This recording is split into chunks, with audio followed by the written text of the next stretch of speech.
My mother loved me. From my first memory she was always there, pulling me out of harm's way. I was a curious child, and was constantly reaching for the hot stove or wandering outside unsupervised. Sometimes the harm she protected me from was my own father.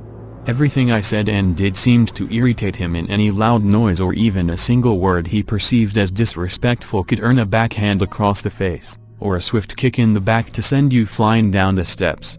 I clung to her tightly in those years, as she was the only constant, never angry or impatient with me, but full of love and hope. She stood in between his hand and my fragile body, and I'm ashamed to say that I ran and hid more than once, as he took his anger out on my dear mother. My grandparents lived across town and were anxious for me to get of an age where I could spend the weekend or the summer. Most little boys would be excited about a weekend at his grandparents', but I feared the time when I would be forced to endure the hard back-breaking summers my older cousins had seen.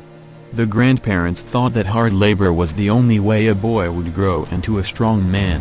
As they had a large farm to tend to, they made use of their grandsons by raising them for the better part of their childhood, usually starting around 5 or 6, depending on the constitution of the boy. My cousins slept in the leaky barn out back, and existed on whatever scraps were thrown out at the end of the day. By the end of the summer they permeated an odor that may never wash off, an odor of sadness and pain. My female cousins lived inside the house, and would never speak of the horrors they endured. Women weren't valued much in my family, except for one thing.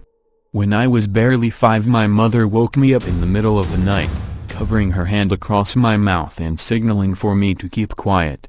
Her bruised face was wet from tears, and her hand shook as she silently begged me not to do anything to attract the attention of my sleeping father. Without a sound we snuck out of the house, taking only my stuffed teddy bear, leaving behind everything I had ever known. My mother and I kept to the back roads as we made our journey across several states, to the house on the river where her brother lived. Her brother made his living as a teacher at the small schoolhouse in town, and was a widow with no children of his own. By the time we arrived at his door we were weak from hunger and exhaustion. My mother hadn't stopped to sleep the whole way, too afraid that my father or his family would catch up with her unaware. My uncle hadn't always lived here, had arrived here only a few short months before, and as my mother had not been permitted to keep contact with her family, she knew of his location only by the chance meeting of a distant relative while selling some items in town. Even at my young age, I was able to understand that this meant we were safe. They couldn't find us here. Suddenly my world didn't look so bleak and depressing. I would no longer suffer my father's wrath for playing too loudly in the backyard, or getting up to get a drink of water after I was supposed to be asleep.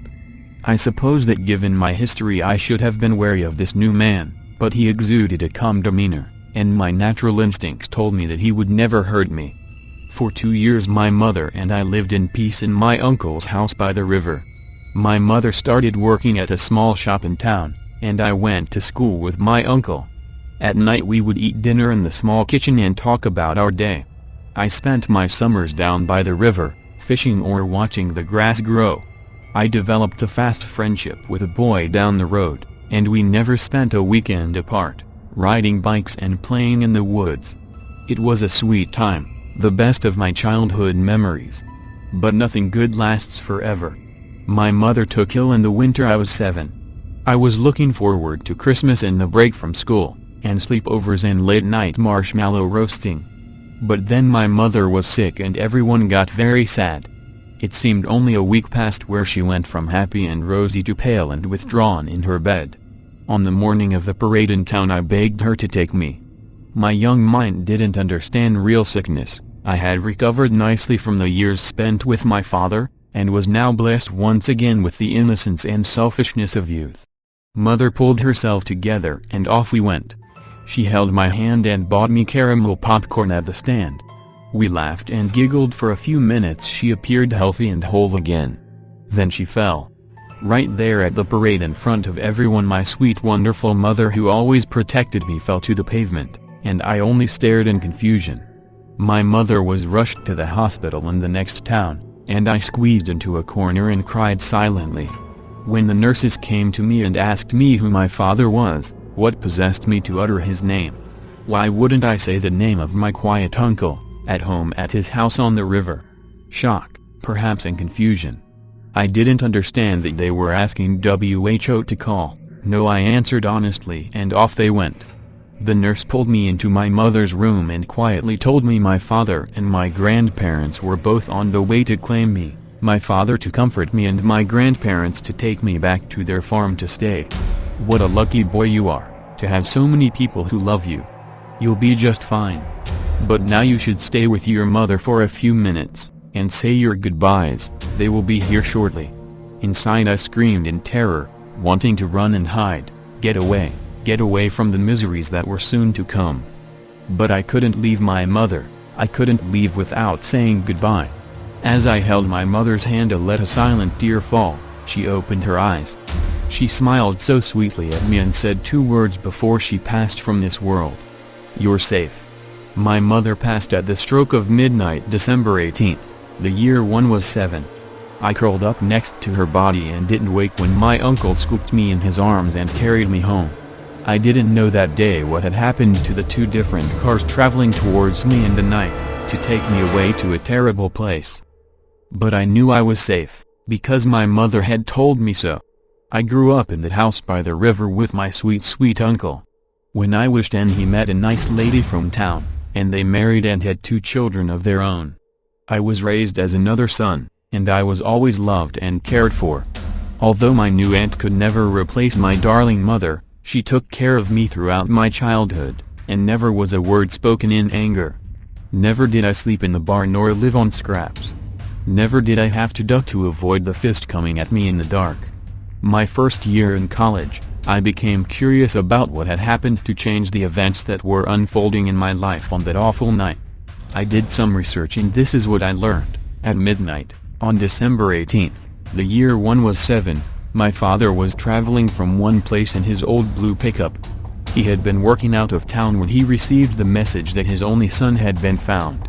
The pickup was old and in disrepair. Still, it was a surprise that at the stroke of midnight his truck suddenly swerved into the path of an oncoming semi, killing him instantly.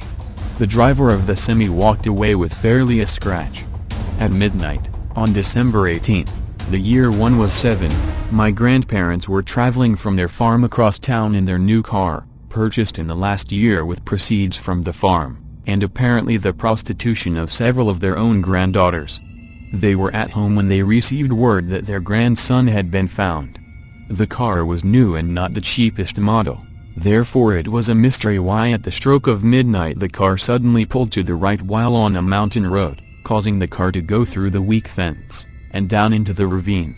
My grandparents were killed instantly. There were investigations, even into my sweet calm uncle, as it was found to be a little odd that both of these events should happen at the exact time my mother passed from this world. My uncle never worried me with it, and the investigators finally gave up, as no one could ever prove how it happened. I know how it happened. My mother told me when she uttered those 2 words. You're safe.